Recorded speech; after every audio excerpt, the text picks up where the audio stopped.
you really need to consistently reach the light buyers who only purchase occasionally. They may not be loyal, but they represent the largest opportunity for incremental growth. Marketing Architects. Hello, and welcome to the Marketing Architects, a research-first podcast dedicated to answering your toughest marketing questions. I'm Elena Jasper. I run the marketing team here at Marketing Architects, and I'm joined by my co-hosts, Rob DeMars, the Chief Product Architect of Misfits and Machines, and Angela Voss, the CEO of Marketing Architects. Hi. Hey, y'all. We're back with our thoughts on some recent marketing news, always trying to root our opinions in data, research, and what drives business results. This episode is going to be all about marketing effectiveness. Specifically, what are the most important principles you should know? We'll start by sharing some research and then get into that discussion. And today I chose an article from MI3, and the title is a little bit of a mouthful. It's Almost Overwhelmed: How an Ex-P&G US Marketer Ditched Cohorts, Personas, Blended Ehrenberg-Bass, Bennett and Field textbooks word for word, landed biggest marketing budget in $7 billion company's history, and all KPIs are powering. Which that long title spoils the article a little bit, but I think the details are still interesting. Piedmont Healthcare CMO, Do Bergsma, joined that brand in 2020, and he had a background in CPG from P&G, and he quickly realized that their hypersegmentation, personas, and chasing every hot new tech trend wasn't delivering the results they needed. So he turned to the proven frameworks of Sharp, Bennett, and Field, principles that are well known in Australia and the UK and some parts of Europe, but aren't always front and center in the US. He said that he hit the reset button at Piedmont, training his entire team and agencies in a few fundamentals: excess share of voice, broad targeting, balancing the short and long, mental availability, distinctive assets, emotion, creativity, and proper measurement. This led to the biggest marketing budget in the firm's history, and their brand awareness, favorability, and key metrics increased like office visits followed that. An important move for them was scrapping their narrow personas and instead defining broad healthcare categories such as heart or cancer patients, then reaching them with a more universal message. Bergsma also said he shifted his PR and digital teams to focus on brand building and trust building. So that's one recent kind of high-profile success story for marketing effectiveness, but we've heard many others just chatting with marketing leaders on this show. And we probably don't need to convince you, if you're listening to this, of the importance of marketing effectiveness. However, there was one more recent debate that I wanted to talk about before we dive in. And that's a conversation that began late last year when Professor Felipe Thomas published some work, which I would say criticized some of this stuff. He said we shouldn't take a one-size-fits-all approach to marketing effectiveness principles, and he really focused on broad reach as the biggest one. He said that it really varies by category, and even a channel like TV could have better or worse results depending on your brand. So it sounds like he's advocating for a more category-specific approach. And honestly, I'd like to have him on the show so we could learn more about it. But Ange, I wanted to ask you, what do you think of some of his more recent critiques? Are they valid, and should marketers and listeners keep this in mind when they listen to or read marketing effectiveness research? It's fair to question. I think we should always question versus just, blindly trusting something that we're reading, even if it is research. But I think it's important. Marketing effectiveness principles like broad reach or related to TV's unique strengths aren't about rigid one-size-fits-all applications. I think these are foundational truths. They're evidence-backed principles that explain how brands grow, but the execution of those principles, I think that's where nuance and category-specific thinking can come into play. I'm with you. I agree with you. There's been some article headlines around his work that have been a little bit spicy, like challenging Ehrenberg-Bass, but a lot of the stuff he's saying, I think, aligns pretty well with things other marketing effectiveness thought leaders have said, like Mark Ritson coined sophisticated mass marketing, and that's basically what he's saying. It'd be great if you're selling toilet paper, you can go out and target everyone. A lot of those brands have the funding to do that, but yeah, if you're a small upstart, if you're a company that's just beginning, I still think starting with these principles in mind is really smart because that's what's going to power your growth in the future. But then you have to look at your budget, your company, your business model, and decide how can we do this? And for some brands, that might just mean when you're, setting up your first Facebook campaigns, you're going to keep your targeting broader. It doesn't mean, all right, I just founded my company, I'm going to go spend $10 million on TV. That's obviously not realistic for people. So it does depend on your brand, but things like distinctive assets and the stuff we're going to talk about today, I do think that most of it can be applied right away, no matter Absolutely. the And company. I think there's always a difference between a principle versus an indisputable law, right? It's like these are great points of discussion, great frameworks that we should be looking at. Are there going to be situations where they don't always apply? Of course. Well, and I think it causes marketers to go, do I know where my brand exists in my category? What market dynamics might be at play? What audience dynamics might be at play? If I'm a snacking brand versus a hair restoration brand, certainly the 95-5 rule doesn't apply perfectly to both of those segments. You're willing to buy snacking items a lot more frequently than you are to get a hair restoration. But do you know what your 95-5 is? What percent of your consumers are in market versus out of market, and therefore how much long-term brand and building future demand for your brand might matter. It's that. Agreed. So it's like knowing the principles, but then it's okay to look at it through a lens of my category through your phase of growth to apply to your brand. Well, let's get into these principles. So we each came prepared to talk about, I think, 2 each. Hopefully, that's what I had in mind for today. So Rob, why don't you get us started? What's your first principle? Oh, yeah. Such a fun one. Distinctive assets. All right. So, what are distinctive assets? Distinctive assets, when you think of things like colors and logos and sounds and characters, and they really can lead to some really great outcomes. One of those being faster brand recognition, right? So, a distinctive asset is a great hack to get someone to remember your brand, and when they see it, associate that whatever they're seeing with your brand. I think that sort of pays homage to memory structures, right? So distinctive assets really help to connect with your mental availability, your memory structures that help you to trigger those brands in those moments when, someone is at the shelf and needs to decide between 2 types of tuna, and Charlie the tuna wins because he's a distinctive asset. You feel something about it. It helps to break the tie. Also, distinctive assets are fantastic for consistency across multiple channels. Again, 1 + 1 = 3. That's the greatness of marketing. And that's, obviously a key element of distinctive assets. And then also being able to evoke emotion, which I know we'll talk about more later. But, at the end of the day, as marketers, that's what we need to be doing. We need to be able to trigger those emotive feelings about a brand so that the brand has more value. And distinctive assets, really play into all of those. I love the distinctive assets topic. We went through an exercise at the agency looking at our distinctive assets, and it ended up leading us to a little bit of a brand update that we didn't originally want to do. But once we saw like the data and the science behind it, we just couldn't help ourselves. And one thing that we learned in that process was it's important to make your distinctive assets neurologically diverse. So it's good to have an audio mnemonic and a color and like packaging if you can. But you don't want to have too many. So Jenny Romanek has this grid, like this distinctive assets grid, and you can decide one side is fame and the other is uniqueness. And you want distinctive assets that are very famous, so a lot of people know and recognize them, and then very unique in your category. So that's why it's important to look at your competitors. So like for us, marketing architects, we ended up narrowing in on a couple of distinctive assets like our blue color, our Mobius logo, but it was fun because we got to rank them all in the grid. And then sometimes she says, you should dump some.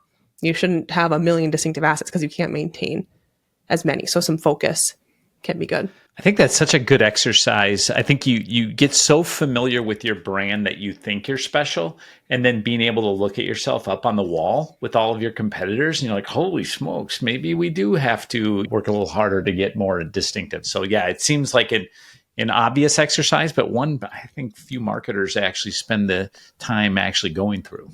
I'm hitting light buyers along with what that means then from a broad reach standpoint and the law of double jeopardy.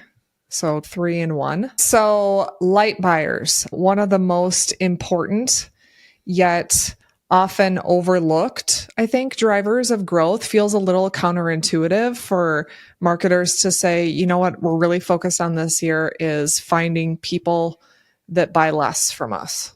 Like that just doesn't feel like a strong strategy, but The idea is actually pretty simple, and that is that most of a brand sales come from light buyers, not heavy buyers. So if you just think about the focus of loyalty programs, etc., which aren't necessarily a bad strategy, but they need to be coupled with this principle. Heavy buyers, or those more loyal customers who buy often, are great, but they are a small percentage of your audience. And in order to grow, you really need to consistently reach the light buyers who only purchase occasionally. They may not be loyal, but they represent the largest opportunity for incremental growth. And so it's really important. Broad reach, so critical. Light buyers aren't actively seeking you out. They're not following your social channels. They're not engaging with your loyalty programs. You have to go to them. And that is where channels like television or just mass channels in general ensure you get in front of those light buyers, and they build that mental availability for when they're ready to buy. So then we start to layer in the law of double jeopardy, which is another fundamental principle that ties directly to this. So double jeopardy would be, smaller brands don't just have fewer buyers, they also suffer from lower loyalty as a brand. And so it's sort of a double hit, fewer people buying, and then there's less frequency from those who are buying. So if you want to grow, the solution isn't squeezing more out of your existing customers, it's reaching more people and expanding that customer base. And that's why acquisition should always take priority over loyalty programs or retention campaigns. Holy smokes, that was a lot. I know, it's a mind bender. It almost feels like a counterintuitive approach when you think about how to grow, but it's really important. And if you think about your own buying behavior, we've talked about this before. We are not overly loyal. We all have our favorite brands, but I buy Coke, I buy Pepsi. There's a good reason when you think about your own activity why light buyers matter. This is one of those principles that I think is easy to grasp as a marketer, very easy to get as a consumer, but very hard to apply when the rubber hits the road as a marketer, because our temptation is always to target our ideal customer. It feels like optimization, right? You're like, okay, who's buying the most from me? Now let's learn everything about them. What do they do? How do they think? How old are they? Are they male? Are they female? How do we go find more of those? Well, what's the stat on Coca-Cola? Is it something like 95% of their buyers are actually first-time buyers? Something like that. Some ridiculous. It blew my mind when I heard that. Yeah. They have a lot of light buyers. Love it. Great principle. And yeah, a couple in one, but they're all kind of related to each other. So they belong together. So I will share my first one. I want to talk about one of, if not the most famous marketing effectiveness principle, I think, which is the 60-40 rule. This was popularized by Les Binet and Peter Field. And let's talk about first, what is it? I'm sure everybody listening pretty much knows, but it's this guideline that roughly 60% of your marketing budget should focus on more long-term brand building. It's like emotion, broad reach campaigns. And the remaining 40% should go towards short-term activation, promos, direct response, sales pushes. And this rule matters because it's very easy for us to over-allocate budget towards the short term. But it can weaken your brand and cause a reliance on promos and a bit of a discount doom loop. But if you can commit a healthy portion of your budget to brand building, you're going to build that trust, familiarity, mental availability. So when your customers are in market, you don't have to pay extra at the bottom of the funnel to grab them. It's going to make those short-term channels work even better. Now, there are a few disclaimers that relate to, I think, the Felipe Thomas discussion at the beginning of this episode, which is Field and Binet, they never claimed that 60-40 is the exact right split. It's a guideline. It's going to depend by your brand's growth stage, what category you're in, but it is generally a good guideline. However, I'll also say dividing your channels between short and long is not easy. We try to do this with our quarterly marketing reports, and it's really hard to debate. All right, we went to an event. Feels like brand, but we also paid for meetings. Feels like DR. So it's not always easy to separate them. And I have heard more recent arguments that the idea of long and short as language should just be abandoned, since a lot of channels do both. I personally think it's still useful because some channels do build brand a lot easier than others, like paid search versus TV, for example. It's pretty easy to bucket those. So that is it, the 60-40 rule. Yeah, I think that's a great one. Again, you're keeping the principle in mind so that we maybe aren't swayed by the data that's in front of us right now. We all love data. And that sales activation of the 40 side of that equation can be really addictive. And yet the 60 matters a lot in mental availability, et cetera, and building that future demand. So yeah, that's a great one. Got to have a balance. Mm-hmm. Okay, Rob. All right. The power of emotion and creativity. And I like this one for a lot of reasons. I often think that, emotion and creativity are second cousins, right? I mean, one comes with the other. I don't know, second cousins may be the wrong analogy there. They might be sisters or they brothers. might be sisters. Yeah, they might absolutely. be closer than that. I think you're right. And obviously, Bennett and Field have written extensively about the use of emotion and creativity in campaigns, that it helps to really drive long-term success of a brand, that it actually can improve efficiency, which seems crazy to wrap your brain around. But the more memorable your campaign, the less you actually have to spend in terms of media, because the ad is that much more effective, which in some ways is like obvious, but then in other ways it's not really obvious at all, right? Like, wow, we actually get an ROI when we go increase the creativity and the emotion within an ad. We talked earlier about this as well with distinctive assets, but it really does help to create and tap into those memory structures. One thing that I thought was really cool is a gentleman by the name that I've mentioned on the podcast before, Roy Williams, the Wizard of Ads. He actually talks about how increasing the adrenaline in a human makes that experience more memorable. And he applies that to advertising. He actually says that adrenaline is the adhesive of memory, which I think is cool. So how are we, really tapping into the emotive nature of the ad to literally, physically make them feel something, to increase that adrenaline, which, then triggers the amygdala and makes something that much more memorable.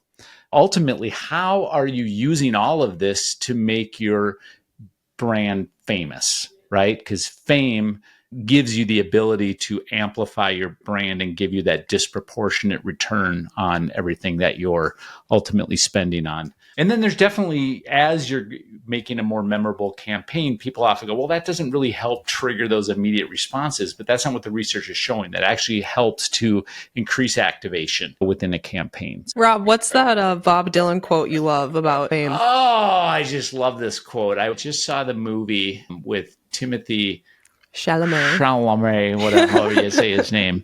And now I'm pulling this out of my brain right now, so I'll probably butcher it. But he basically says, I'd rather be beautiful or I'd rather be ugly, but I don't want to be plain. Yeah, he said you can be, if you want to be famous, you can be beautiful or you can be ugly. You can't be average or something like that. Yeah. So it's just more permission to, be doing it like Bobby Dylan. And I think we all kind of gravitate towards, I want my brand to be beautiful, but there's also some pretty famous brands that have built their brand off of being a little bit controversial too, or right. I'm trying to think of a brand that I would like Liquid Death. I was just going to say Liquid Death. That's like that. That's like the poster child, right? We've talked about them before, but jeepers. I mean, you're going to call the fluid that gives life, you're going to talk about it as death. I mean, it's perfectly contrarian. All right, Ange. All right, I'm up. I'm covering excess share of voice, commonly seen as ESOV. It's one of my favorite topics because it's so straightforward and it's so powerful. So the idea is, if your share of advertising spend in your category, so your share of voice is greater than your share of market, current share of market, you're likely to grow. It's simple. It's why it's called excess share of voice. It's the extra investment beyond your current market position that is what is fueling growth. But what I think makes ESOV so effective is its scalability. And I think a lot of people would be like, well, I mean, I've got a huge competitor. I just can't play that game. I don't have enough budget. You don't necessarily have to be the biggest spender in your category to leverage it. It's not outspending your competitors is one way, dollar for dollar, to get there. But it really asks marketers to be smart in their investments, investing in high impact channels, efficiency as a focus. Channels like TV, and not to toot our own horn, can really give you broad reach and visibility without requiring the same budget as maybe a digital first competitor throwing money at hyper targeting. So TV can work harder for your dollars because it reaches mass audiences, it builds trust, and it creates that all important mental availability. So if you want to know the formula, there's a formula for this. And again, this is the principle. It's not going to play out in this case every single time, but research, notably by Bennett and Field, suggests that on average, every 10% of excess share of voice leads to about 0.5% growth in market share for a typical brand. So the elasticity factor might vary by category or market conditions or brand size, but generally 0.5% is the accepted average. Nice. At least it gives you a target to shoot for. Where are you at today? I mean, just measuring your market share as a brand today with so much fragmentation can be hard, but It's not absolute physics, but right. it's Right. directionally relevant. Yep. And I think if you haven't brought this up to your CEO or CFO as a case for advertising, you should try, because who wouldn't want to grow their market share? Absolutely. It's a great way to talk to a CFO. Elena, what's your last one? All right. My final principle is mental and physical availability. So these are concepts, they're championed by Byron Sharp, Jenny Romanuk, and mental availability is how easily and often your brand comes to mind in buying situations. So when you're thinking, all right, I need XYZ, is your brand popping up? Physical availability, on the other hand, is how simple it is for people to find, buy, and use your product or service. So that could be in a store, but it also could be online. And both of these are important because our customers, as we know, don't give us unlimited attention. So they tend to default to brands that are top of mind and easy to buy.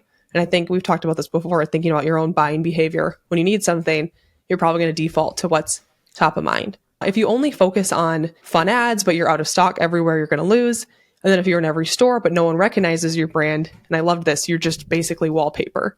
Mm-hmm. If you can combine both mental and physical availability, that's what's going to truly drive growth. And I do have a couple disclaimers for this one as well. Again, not all categories are identical. So I know Anna talked about this a little bit earlier, but if your customer buys infrequently, then having that consistent brand presence is really important, because when they come into market, you want to be first to mind, no matter when it is. If you have frequent purchases, like say snacks, widespread distribution, recognizable packaging, that can be a big differentiator. And then also, just a disclaimer, maintaining mental and physical availability, it's an ongoing job. That's why we see brands on TV that we all know really well, like a Coca-Cola, Pepsi. Like, why are they on TV? Everybody knows about them, but everybody knows about them because they continue to advertise.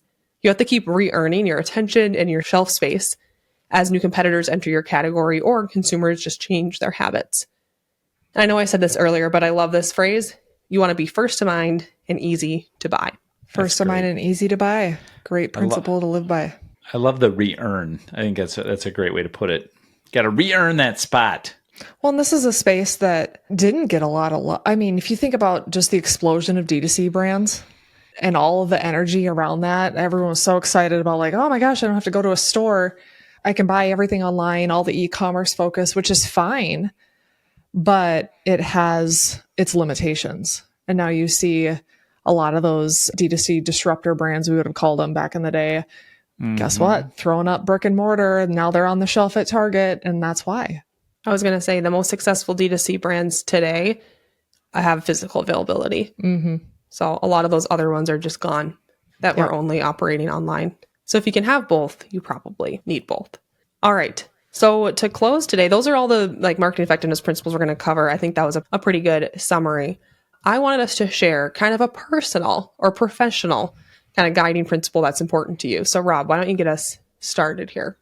Well, I've got a two for the price of one. The first one is don't record podcasts after 3 p.m. That's my first one. But no, I am a huge fan of a gentleman by the name of David Allen, who wrote one of the great books out there called Getting Things Done. And he has a principle, which is the mind is for having ideas, not keeping ideas. And his whole principle is about getting stuff out of your head, writing it down and into a trusted system. And I can't speak more highly of Mr. Allen and what is affectionately known in the nerd world as GTD. That's a great one. And if Rob, you know that I think you're unique as a creative because you are one of the most like organized and like operationally excellent people that I know. And it probably helps you be more creative because you like creating systems and tracking. And I need you're all good the at help that. I can get. Rob he is an engine for systems. He has a system to create systems. It's unbelievable. Yeah. We should have like an episode on that. That might be helpful because I do use Rob. I use the Getting Things Done Yeah. framework. Yep. And you introduced that to me when I started here like 5-6 years ago. And I still use it for all my daily tasks like that, the take action, waiting, kind of the buckets that Right. you have tasks Yeah, in. absolutely. That's how I Well, organize my day. If you steal from me, you're stolen twice, because that's Mr. Allen. Just resourceful. So good. All right. You want to go, Elena, or you want me to? You can go. So I thought about this, and one that I feel like I'm sharing with my kids a lot must be important to me.